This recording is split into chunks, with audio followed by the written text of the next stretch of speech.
Let's go. What's up, people? What's up, people? We got a big stream today, y'all. The 11th DC20 live stream, and we're going to be showcasing the Druid's wild form is what it's actually called. It's not called wild shape. I think what we're calling it in DC20, at least for now, is wild form. You have your true form, and you have a wild form. But we're going to get into that first.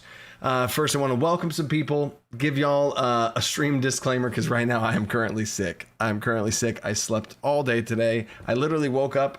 I worked for a bit on the Warlock class, had a live stream, a patron live stream, and we dove all the way through the curse and the Warlock and all that stuff, and I literally crashed right after that stream and slept the whole rest of the day. Woke up with helped around with the family, and then now I was like, I'm fueled purely by DC. Technically this is wrong because it's not RPG. This is an old school shirt, but I got my water. Right here. Hydration. I got you guys fueling the fire. So let's do this, baby. Let's do this.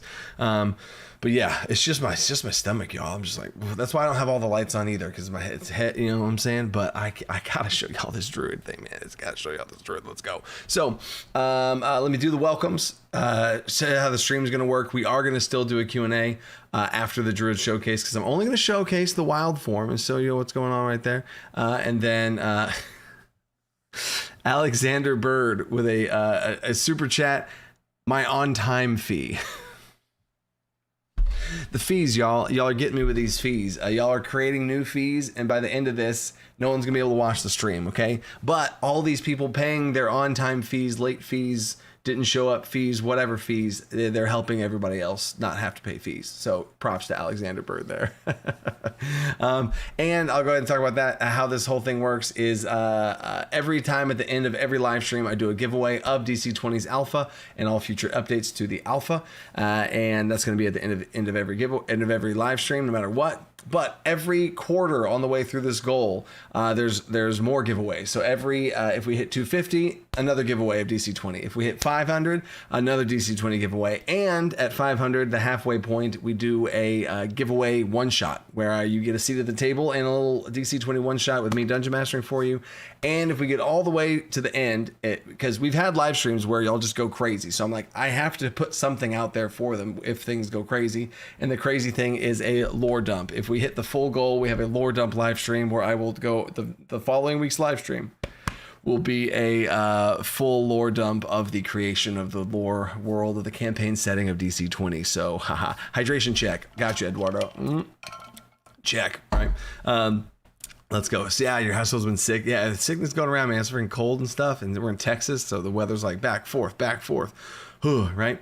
So let's go and let's check in. Oh my gosh, y'all. See, these live streams just keep popping off, and there's so many people to welcome. Usually the welcome would take like 10 seconds, and I'd welcome there'd be like 30 people here and only like 8 would say something. So let's go. Lewis, Elk Walker, Glenn Finley, Cosmic Parade is first. Oh, I don't know if you're first though, dude, because so many people were before.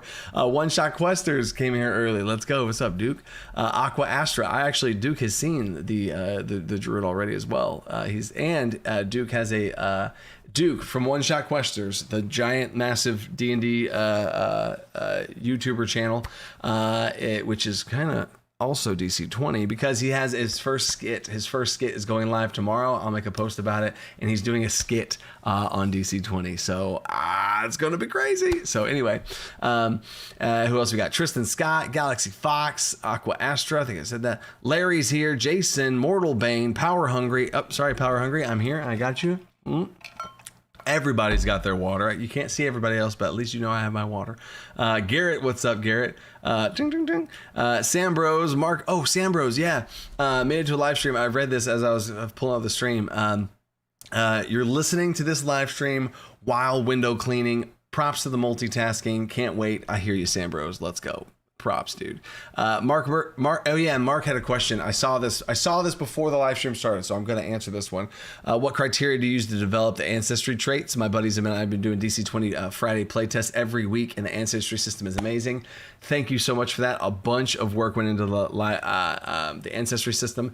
To answer the question in general, I think it's that is a strength of mine. I think game balance is a strength of mine, to be able to compare two abstract things and try and get a balance for them. Like dark vision, how valuable is that compared to long-limbed with reach? How valuable is that compared to advantage on death saves, or increasing your death threshold, or all these other things, right? Like what's the point value? So I think sticking to, obviously the more point window you have, the more accurate you can get. So at one point I thought about doing a 5-point scale where like points range from 1 to 5, but that just gets a little bit more granular, a little bit too, I think 1 to 3 is pretty solid. I could see us adding a 4-pointer, but in general, I think that the 3-point cap is pretty solid.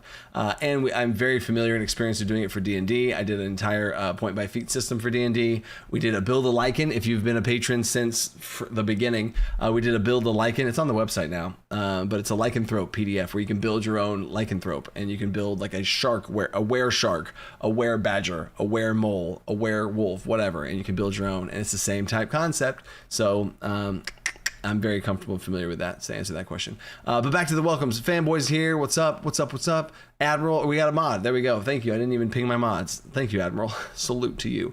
Rodrigo's here. Look, it's Baz. Look, you made it. Grand Old Dwarf. Hey, look, it's Baz. Samuel Flynn, don't stress. Hey, what's up, Samuel? I also saw the comment you made earlier, so what's up, Samuel? Pocket Dimensions here. Party time. Excellent. I can't tell based off that answer who is piloting Pocket Time today, but Liam's here. Look, it's Baz. We had all things. Samuel Flynn, Almaram, and then I think we started, and then we welcome to the chat. Robin, Carrots, Kai, Ironside, Jeffrey, PH Arbex, Zouch, Michelle, let's go. Good to see all the familiar faces. Tomato. What's up, Tomato? Tomato, you need to make your icon a tomato. Like, what are you doing, Tomato? Come on. 323 Starlight, let's go. Hayes is here. Amurai. Akirus. That's a cool name. Amulary. I'm always struggle with that name. I'm so sorry. Knowlton's here. Let's go. Yu Takashi. Slit is here. Plum Crazy. Eduardo. And now I'm back to on time. That was super chat. Lenny Thin. Mark Figure. Whoa, and then we have a super chat having started. Okay.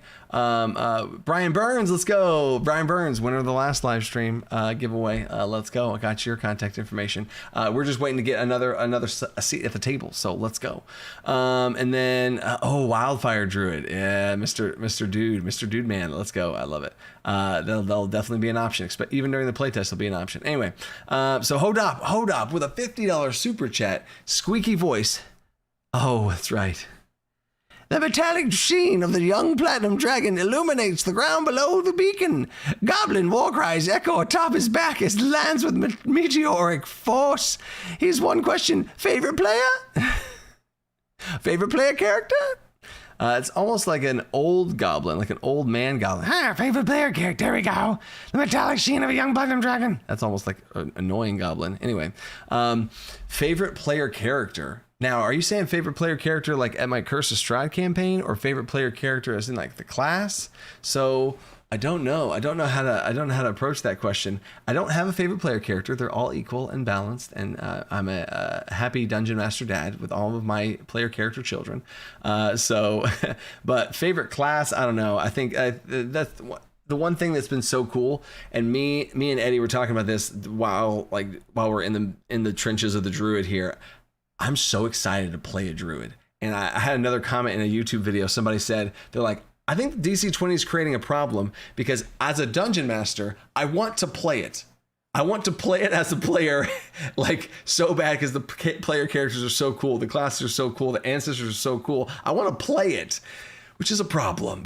So I'm creating problems by making a game that's fun to play as the player side, to where dungeon masters want to be players. So I think that's a great problem, but appreciate that. And then Young Fox, Feel Better Fund. Even just talking about this, all with you guys and feeling the love from the chat, I'm feeling okay. We'll see if I crash and burn after this, but because we got a big day tomorrow, some holiday stuff coming around, so we'll see if I can navigate. So all right, so now that we've welcomed everybody, here's how this is going to go.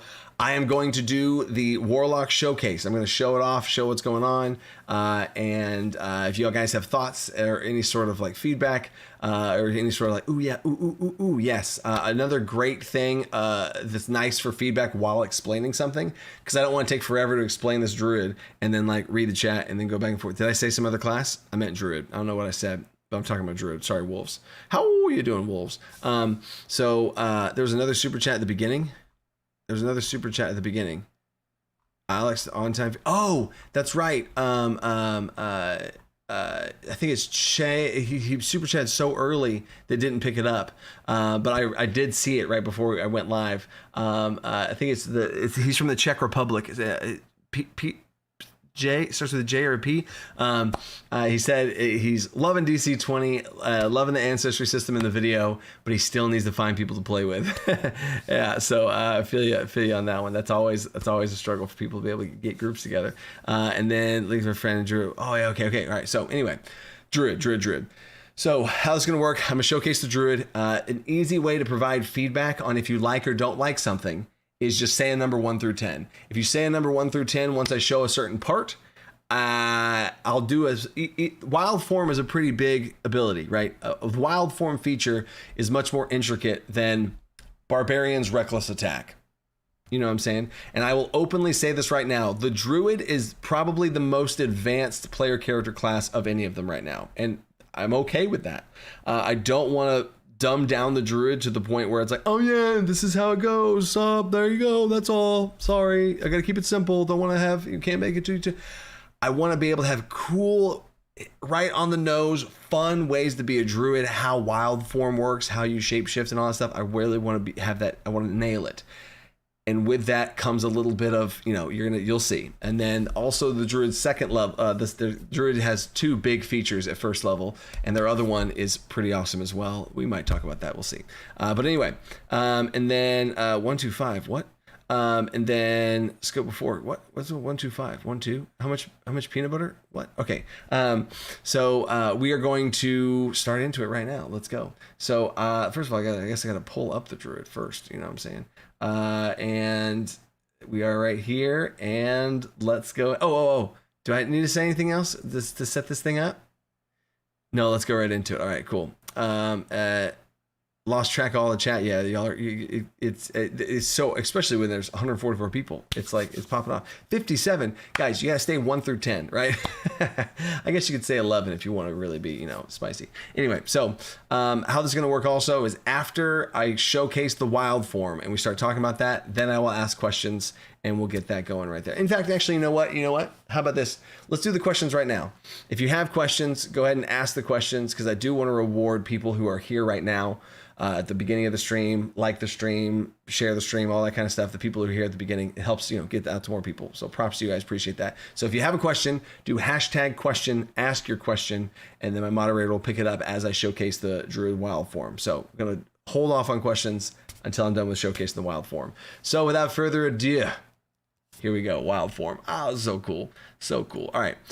So wild form. You can spend 1 action point and 1 mana point to transform into a wild form of your choice. When you do, you maintain your personality, intellect, ability to speak. Yes, that's right.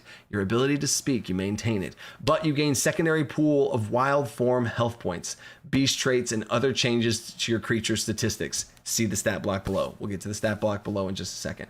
You can have up to 2 wild forms at a time, but each one must have different beast traits. So it's 2 different beasts, right? I'll get to explain more of that in a second. Each wild form lasts for a number of hours equal to your combat mastery or until the wild form's HP is reduced to 0. Now, really quick timeout here. Real quick timeout. So I am introducing something new to TTRPGs that's not, well, it may not be TTRPGs. It's at least new to Pathfinder and D&D.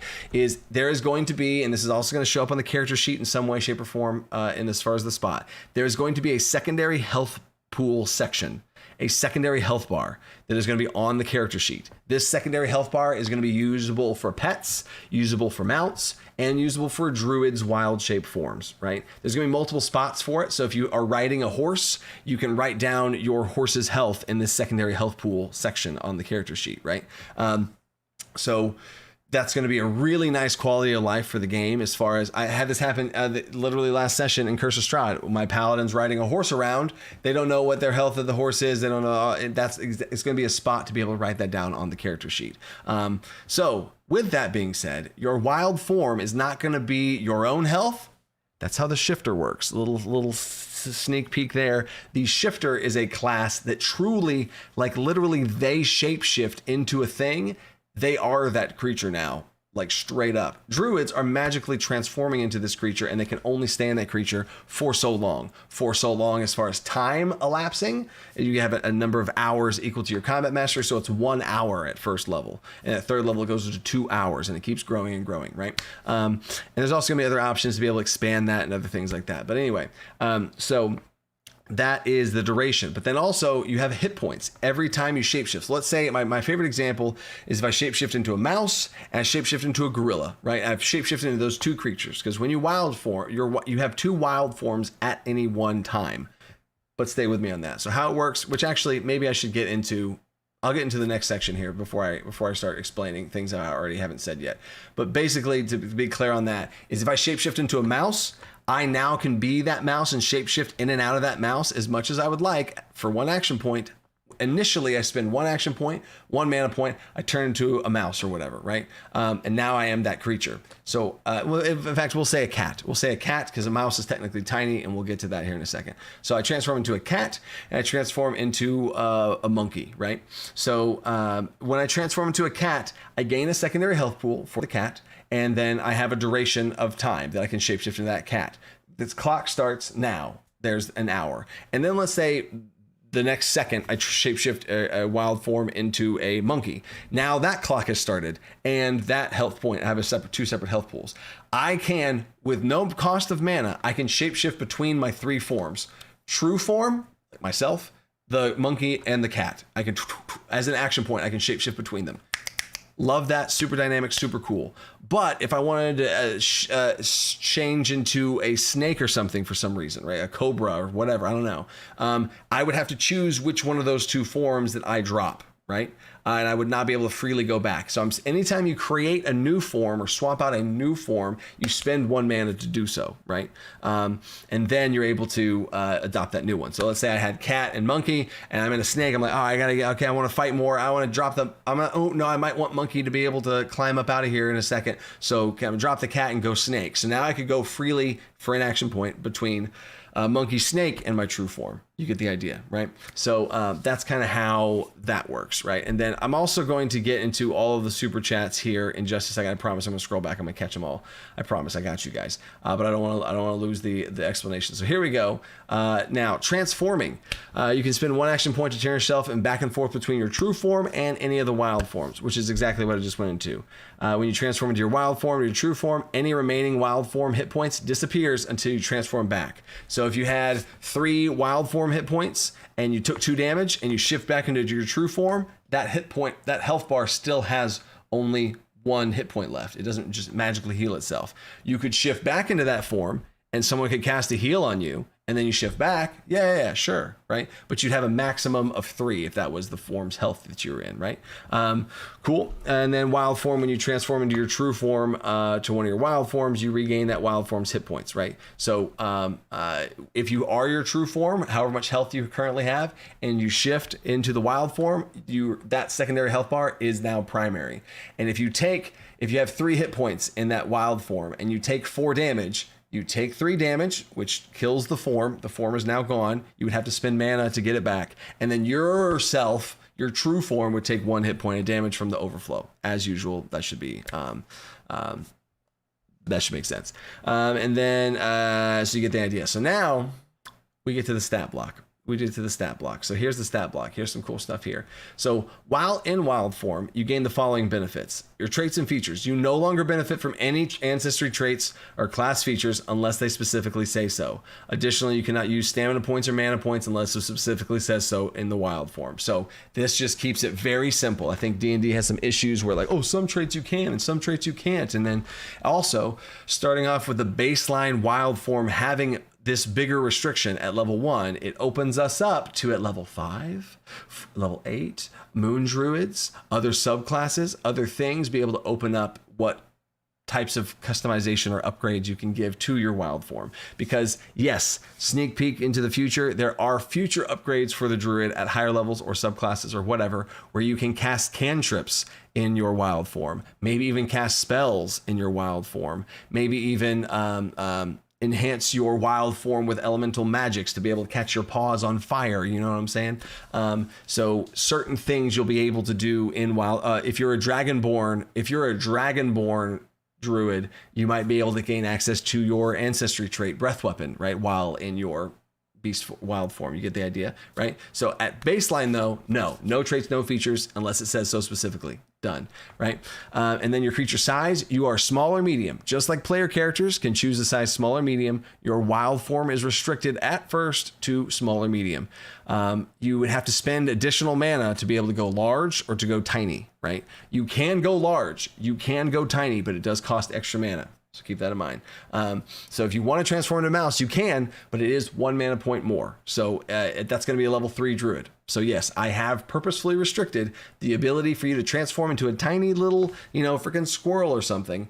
Not yet. You're not that good of a druid yet. Your body is a certain size. You are small or medium. So shifting yourself into something so tiny or so large would be more challenging, and I'm representing that with a higher mana cost at some point for the druid to be able to grow into. So at 3rd level, yes, then you unlock the ability to spend 2 mana on your wild shape and be able to get that tiny or large trait, right? And then friends coming in for a ride. 10 out of 10 for sure. 8s, 10s, 9s, 10, 10, 10, 9, 9, 9, 8.7. Cool. And then let's keep going. Attributes. Your charisma and intelligence remain the same. Your mental attributes stay the same, but your might and agility each become 1. Period. That is the flat baseline wild form. Because if you haven't figured out by now, I am not going to make players. I hate this so much in D&D. I am not going to make a druid player have to go searching through beast stat blocks in the player's handbook or in the monster manual or in some other expansion.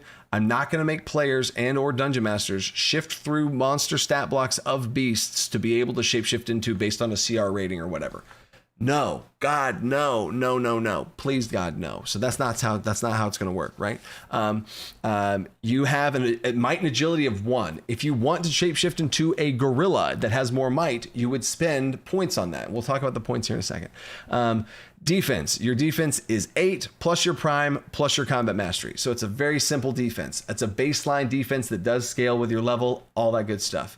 But if you want to be a turtle and you shapeshift into a turtle, then you would pick the beast trait, because there's going to be beast traits that you gain points to be able to spend on more defense, on more health, on hard carapace, on natural weapons, on more jumping ability or climb speed or swim speed or all the stuff, right? There's going to be plenty of options for you to build your own beast from, which we'll talk about here in a second. Wild form HP, we already talked about that. Beast traits. Here's beast traits and natural weapon, right? Beast traits, you gain 2 beast traits of your choice. There's going to be a small list of beast traits: dark vision, underwater breathing, some of the stuff I've already listed off, and you gain access to that, and you gain 2 points to be able to spend. When you use this feature, you gain you can spend additional MP to get more points, right? So starting off, you have your wild form has 2 hit points. Your wild form has 2 hit points, and you get 2 beast points to spend. Whether you spend it on, I want to be a panther, so I get climb speed and dark vision. Done. I'm a panther now. I'm climbing trees. I want to be a house cat. Okay, cool. Climb speed, dark vision. Done. Great. Whatever you want to do. The flavor of what you look like is kind of separate as long as it makes sense in the dungeon. It makes sense in world and all those types of things. But sure, shapeshift to whatever you want that has dark vision and climb speed, because the player knows I want to have dark vision and climb speed. What animal has that? There could be a cool moment at the table where they make up something, or a creature that they've seen before, or some whatever. You get an idea? A skunk. There we go. Sure. A stink attack. There you go. But and if you wanted to shapeshift into a skunk and there was some sort of stink attack that was worth 2 beast trait points, you would shapeshift to a skunk and pick the stink attack, and now you're a skunk, right? Or whatever else you want to be, right? A wombat. So there's that, and then you have a natural weapon. You have a natural weapon that deals 1 1 damage. Super simple, right? Now, there is losing a form. This is the last thing here. You immediately revert back to your true form when you're reduced to 0 hit points, or you get knocked unconscious. Wait, your wild form is reduced to 0. Yeah. When you do, you can't return back to that wild form. You just use the feature again, which we already talked about that as well. So that, my friends, is wild form for the Druid, right? So, and it's not even, I see Walter W, templates for the win. It's almost not even a template. It's a bit more open and free form than that, because I know in D&D, I think they did something where there's like land, water, and sea templates, and there's 3 different templates.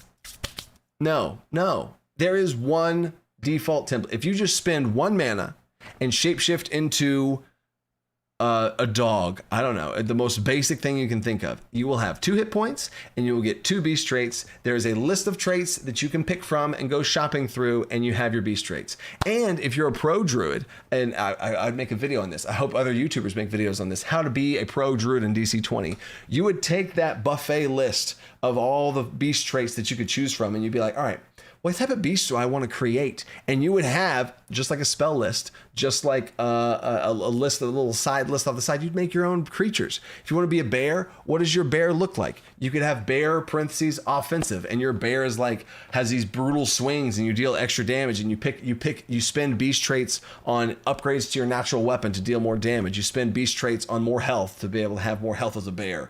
You could have a bear parentheses tank bear, and then forget about the natural weapon upgrade. Let's stick to the big, I want to be a big burly bear. And then, so you still have your natural weapon, but you have more health, or you have more armor, you have more, I don't know, right? Whatever you want to do.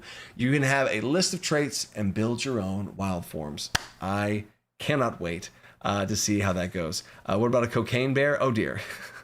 And then, so that's how that whole thing works. Yeah, I'll leave it at that. I just want to showcase the Druid's wild form. I'm super excited about it, and I hope.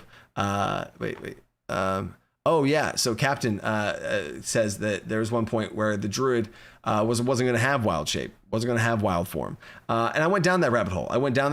Of like, all right, Druid, what if we remove wild shape? What if they can't shapeshift? Because DC20 will have a shapeshifter class. And I just said no, because the shapeshifter class is literally shapeshifting your body, and it's almost like more humanoid type figures. You could do a beast, I guess, but it's just more human-like figures, more humanoid-like things.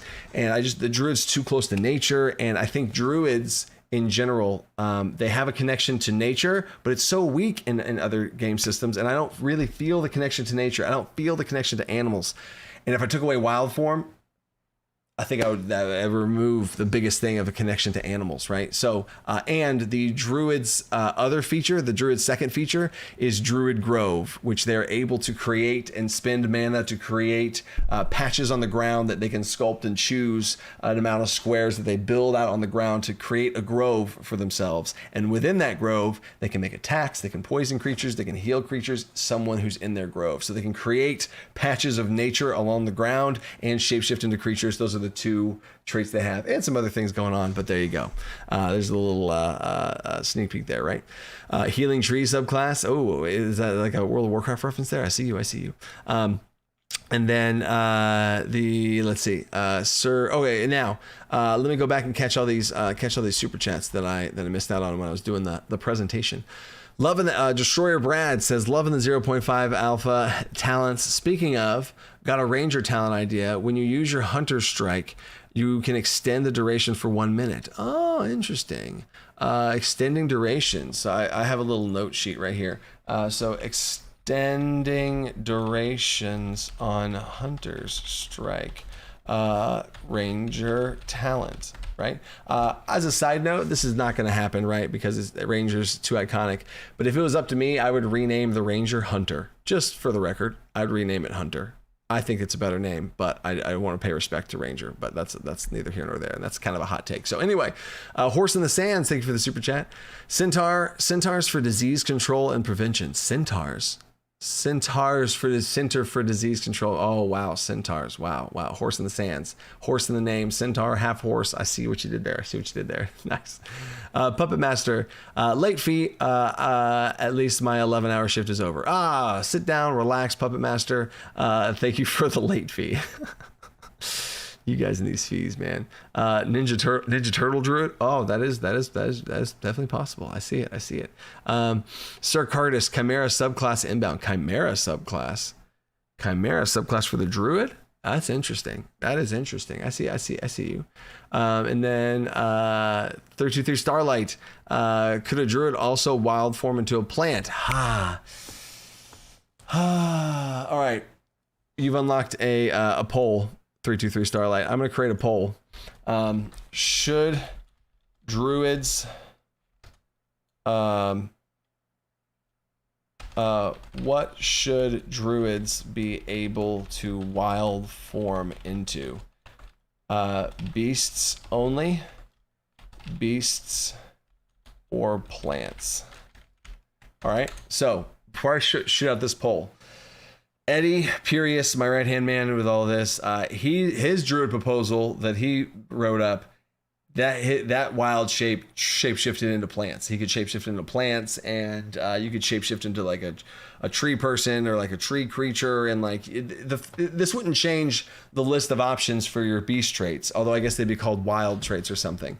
But it would add some other weird things, like some sort of polleny type thing, some sort of vine type attack. You could always reflavor any of this to be a plant creature or a vine creature, or a plant-based creature or a beast-based creature. So I think that's interesting. The whole plant form, I think, is interesting.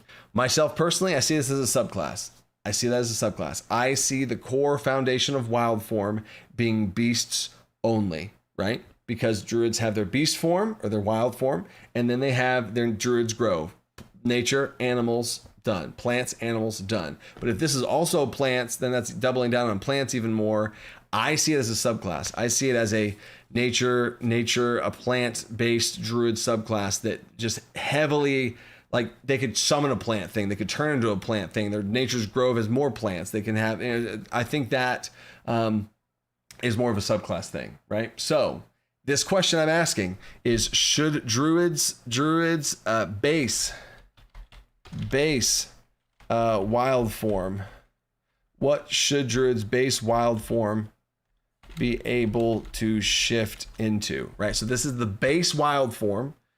Beast only for the base, or beast and plants for the base, right? If you choose beast and plants for the base, that's just the base. If you choose beast only for the base, then there is going to be a subclass that has some sort of plant version. I do like that idea. I do think it's a good idea. But anyway, here's the poll. What is the base wild form of the druid should be able to shapeshift into?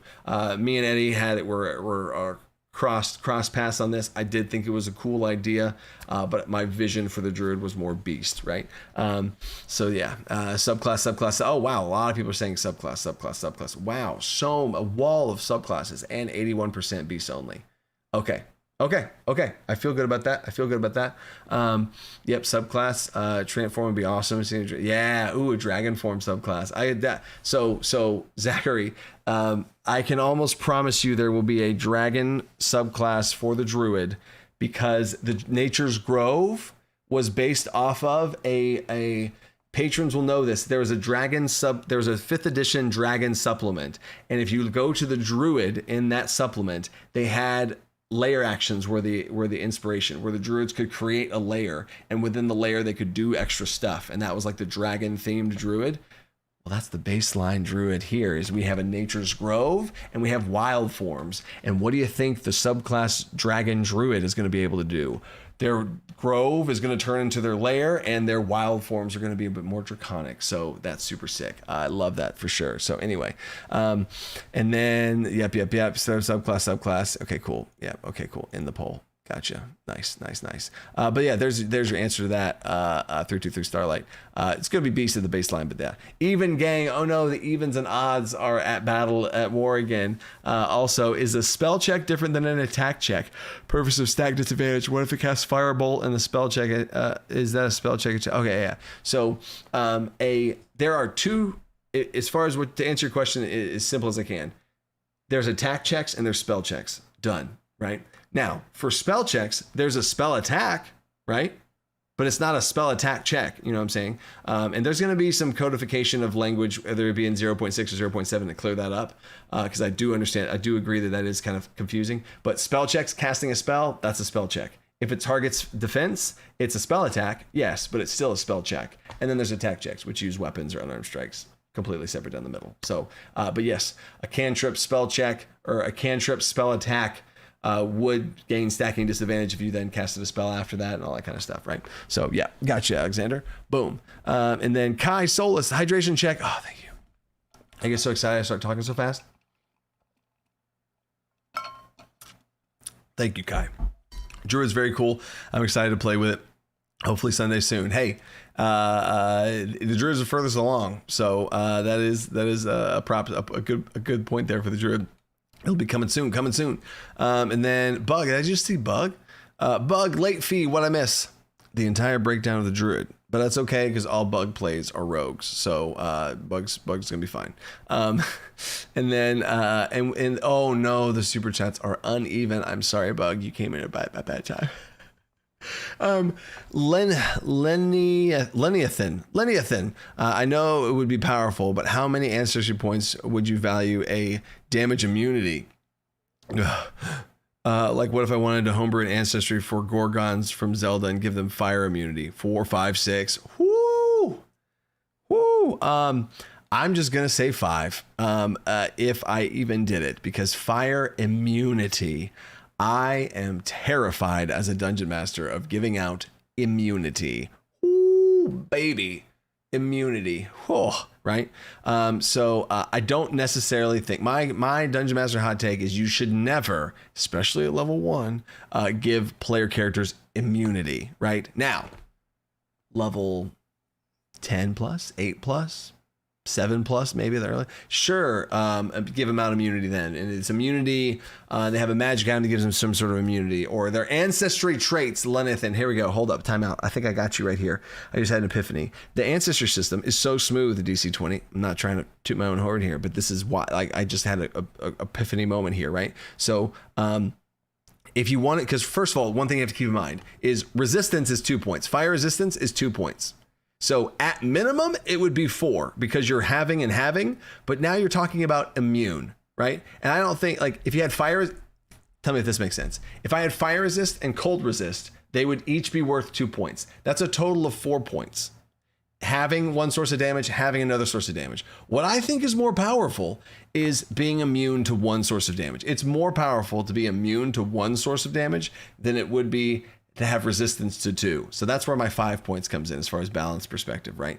But I think if you really want to hit a Gorgon and really give them a fire immunity, you can do that and let them build into that. At level 1, maybe a Gorgon would not have fire immunity at level 1, especially, so give them fire resist, and you could even both. You could do fire resistance and fire resist 1 or fire resist 2.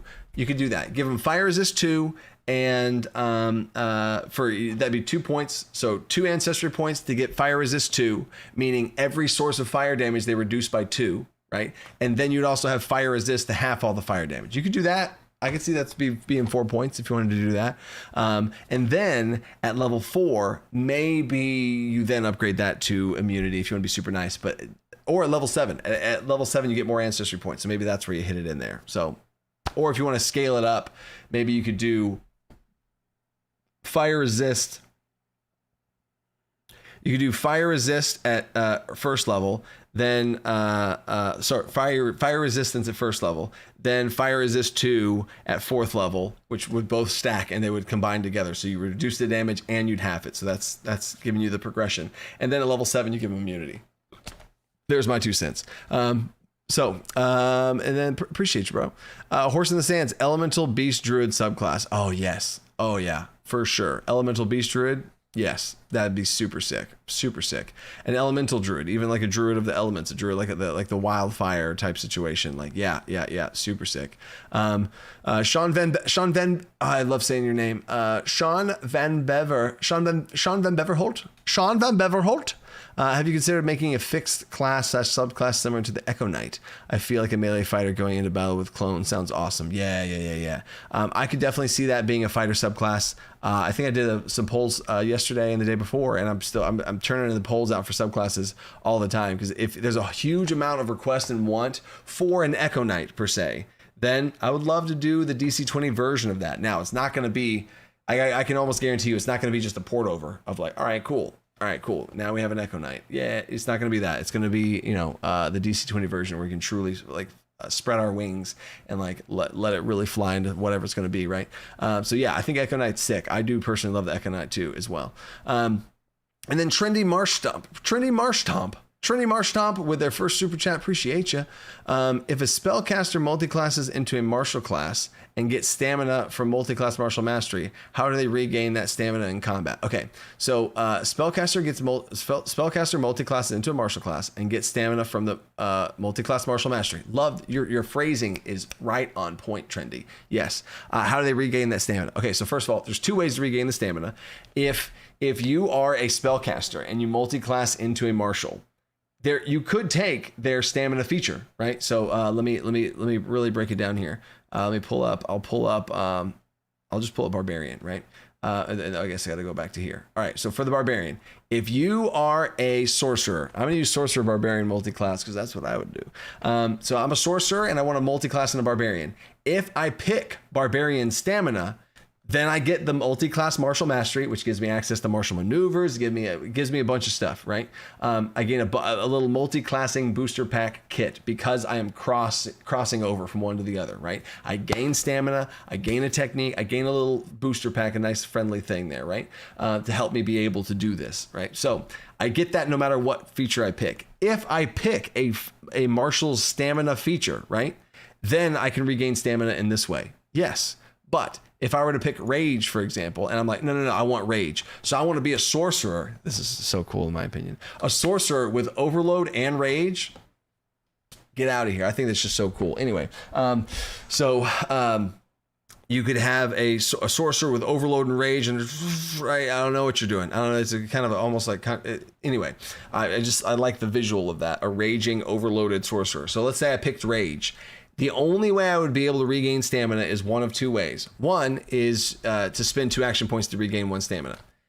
Not very good action point economy wise. That is the baseline. Anyone with stamina can always at any point spend 2 action points to regain 1 stamina. You can always do that. Now, is that efficient?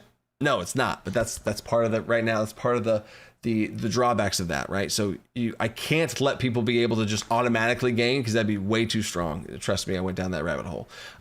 So the other option to regain stamina is just being outside of combat, because outside of combat, your stamina is replenishes instantly. So those are the two methods: being outside of combat and then spend 2 action points. So how I would approach it as far as builds go, or as far as strategy goes, is I would act like I have 1 stamina point. If I'm a sorcerer multi-class and whatever, I probably only have 1 stamina point, unless I really think it's worth it to do that. And if I want to be able to regain stamina more, or more dynamic ways, or this, that, and the other, then I should either pick a martial class first to be able to have that stamina trait along with all the other stuff that Marshall has, or I would need to go pick a stamina trait and with my talent points and stuff. So there you go. Gotcha, Trendy. And then what else we got? Lineathan. Ooh, I love that fire resistance plus fire resist combo. Yeah. That's exactly what I would do. Because if you took 5 fire damage, right, you had to do all the addition and subtraction. So let's say you took 5 fire damage. You do all the addition and subtraction, and then you would 5 would go down to 5 would go down to 3. You subtract the 2. You have 3. Half of 3 is 1.5. Rounded back up to 2. Boom. So instead of taking 5 fire damage, you took 2. Done, right? So I think that's a pretty solid way of doing that. It's 4 a.m. out here. I'm out. Happy streaming. Thanks, Lydia. I'm glad I could help. And then Horse in the Sands for the Fighter Cavalier. I think Horse in the Sands is just making a petition for all of the subclasses that he wants to see in the 0.7 update. So heck yeah, I love that. All right, Rage Magic. Let's go. Do you get more beast traits at higher levels? Yes, Matt. So I think you're talking about for the Druid. But you're going to have a whole pool of beast traits, and the more mana you spend on your wild form, the more beast traits you get. So I wasn't clear about this, is you spend 1 mana point, you get 2 health and 2 beast traits. If you spend 2 mana points, you get 2 more beast traits. So you'd have 2 health and 4 beast traits. And there's going to be beast traits that give you more health, right? And so you could really build your own beast like this. And I think that's a far better way than shifting through all the beasts in the game. I just hate that so much. I don't know. Anyway, so oh yeah, Blight Druid, Rot Druid, Pestilence Druid. Yeah, I could definitely see an evil, twisted versions of all the classes.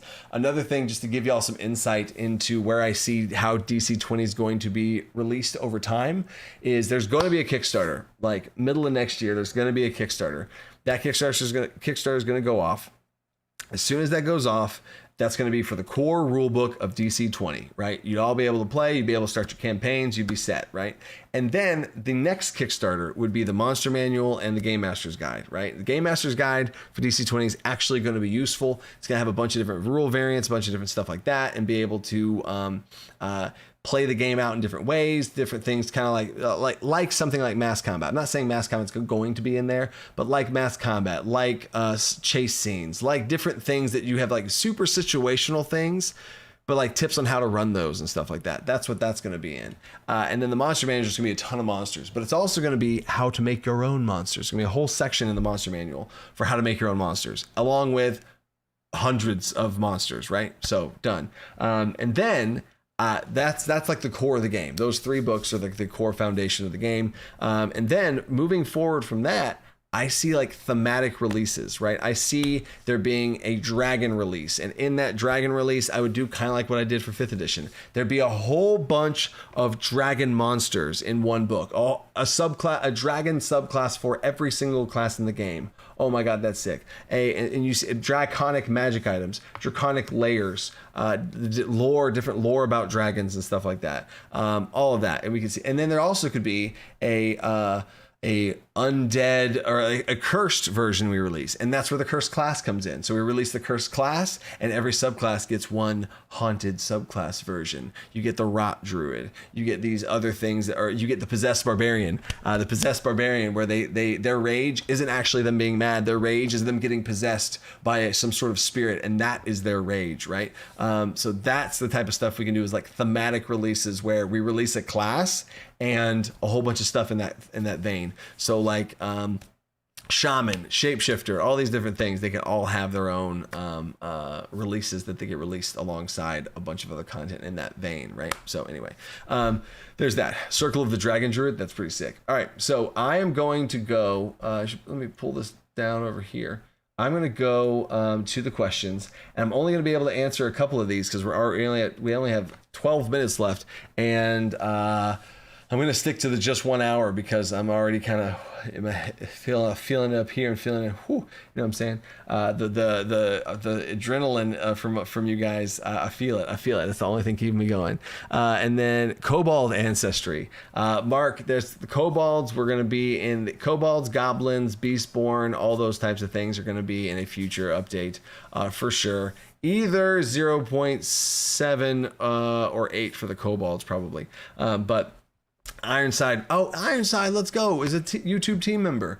That anybody you see in the chat that has a green name in the chat is a YouTube team member. It's like basically like joining Patreon, but on YouTube. So what's up? Appreciate you, Ironside. Let's go.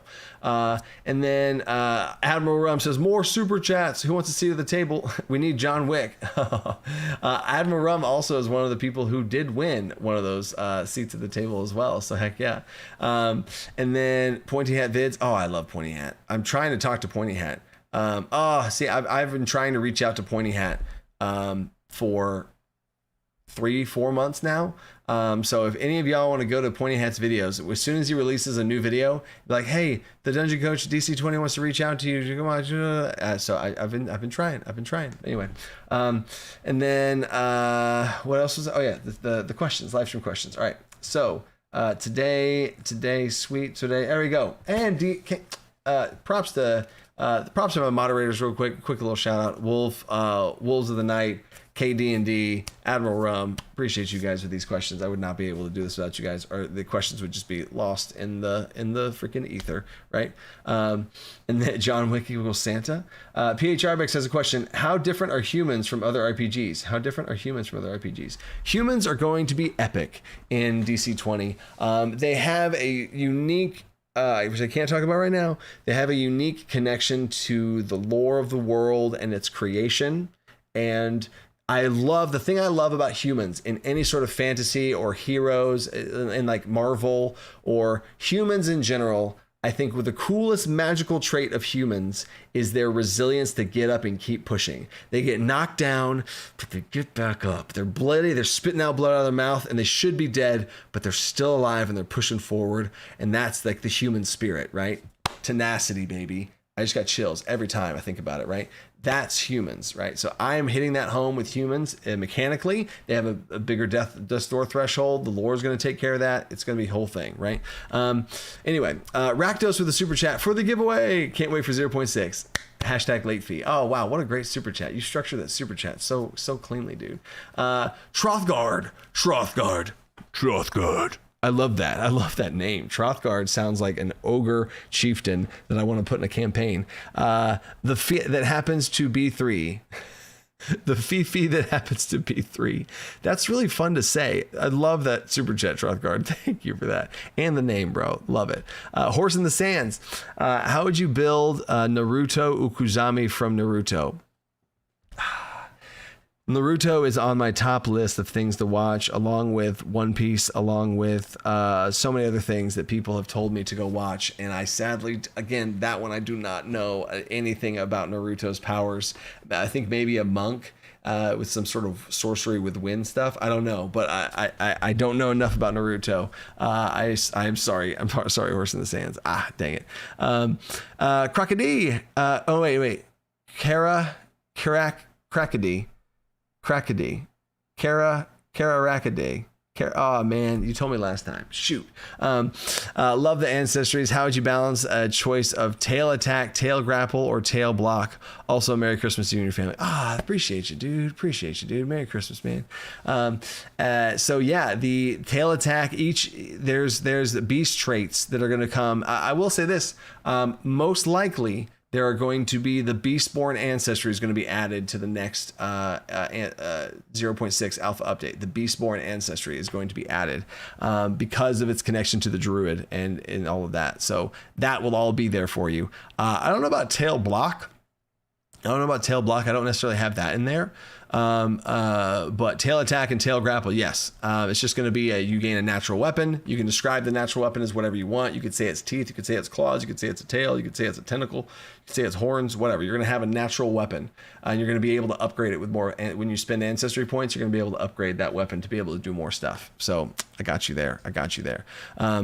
So heck yeah. And then 323 Starlight subclass idea, a warrior who is resolved to never use magic items as a crutch and instead empowers his weapons with his own strength of will. A non-magic. I think that's a great premise of a character, 323 Starlight.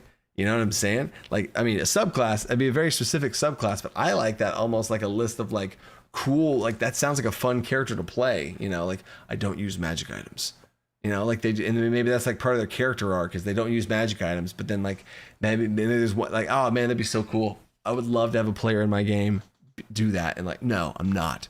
I love that.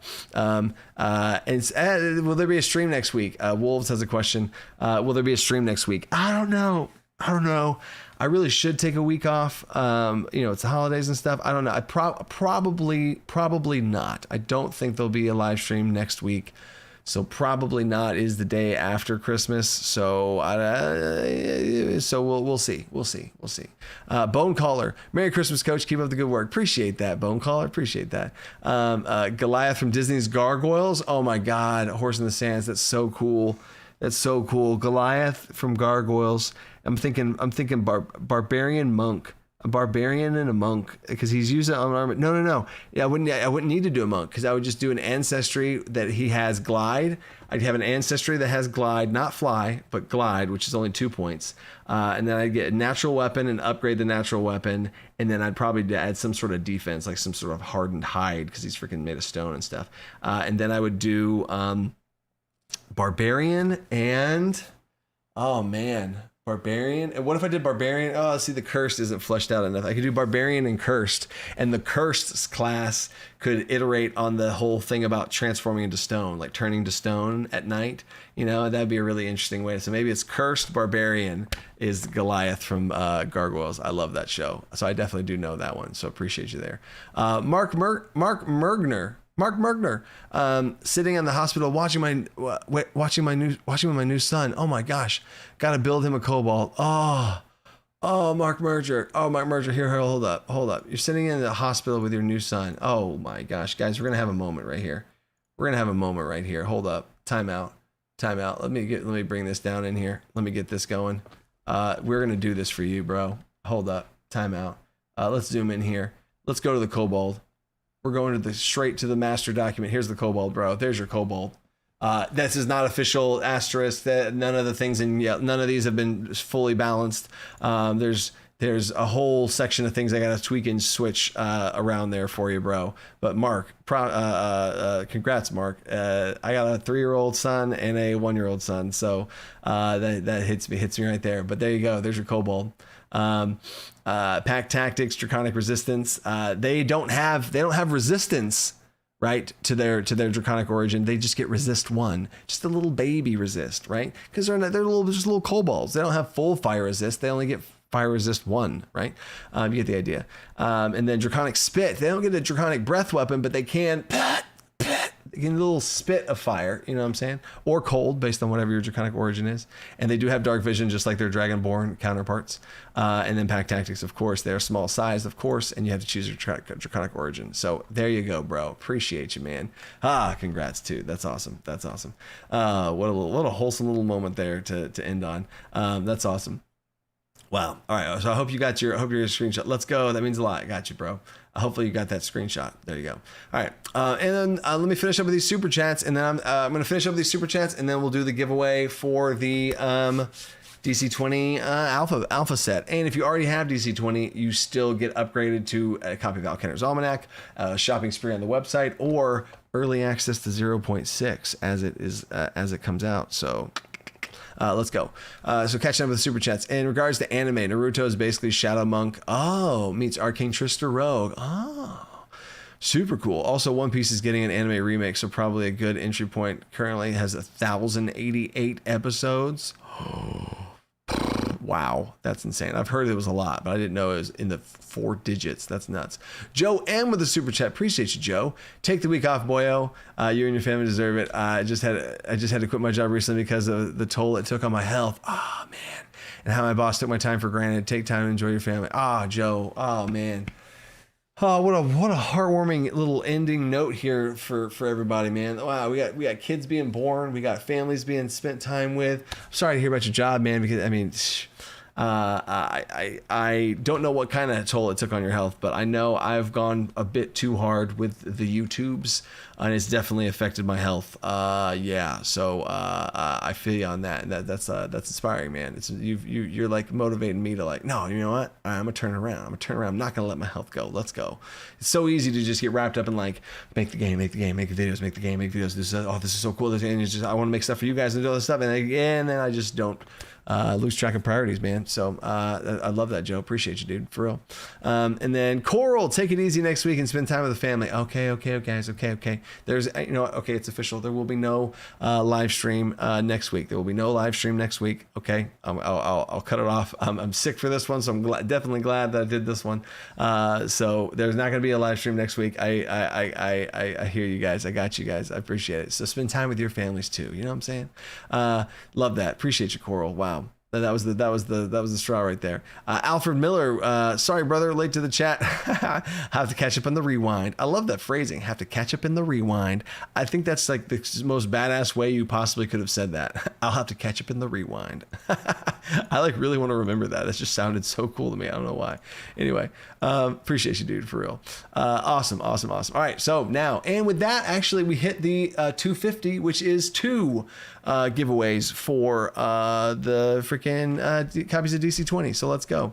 Let's do the winners, baby. So in the chat right now, you'll have to say, in fact, what we'll say in this one is say if you could shapeshift into a beast and you had like as a druid, you were playing a druid, what would be your go-to shapeshift beast form? What would be like, oh, shit hit the fan, let's go. And then you You shapeshift. What would be your beast form? And you need to say this to enter the giveaway. In order for Nightbot to know that you're here, you have to say something. A goat. Wow, just another Kyle. If you've been around here for a long time, you'll know how much goats mean to these live streams. But yeah, so say your animal. I'll give you all a few seconds to do that. I'm going to do 2 giveaways, both for a copy of the alpha of DC20 and its updates. If you already have it, you get more stuff. Don't worry. We'll take care of it. And if you do win, message one of my moderators. Come on to Discord, message a moderator. They'll pick you up and hit you, get you taken care of there. And yeah, I want to, before the giveaways, I just want to say thank you for all the support, whether it be emotional support, hype support, super chat support, all the supporters on Patreon. That's the #1 way to support this DC20 thing. It's been crazy to be able to make this game and to see all the different comments on YouTube videos from new people that are being brought to this. But man, this thing's actually, wait a second. Oh, what's going on here? You know? Super love that. Super appreciate that. So there we go. All right. So here we go with the giveaway. Let's go. Exclamation, a flying cockroach. Whoa. So winner, a dragon. Ooh, I love all the, cougar, panther, fox. Easy. That's funny. Rakdos. I see you, Rakdos. And then who we got? Admiral Rum. So how this works is anytime somebody on my staff wins, Admiral Rum has access to every single PDF that I have ever made. So Admiral Rum just gets a bonus. I'm going to go to my payroll sheet and add a bonus for Admiral Rum. So he just gets a good old bonus, a good old on top of the Christmas bonus. You know what I'm saying?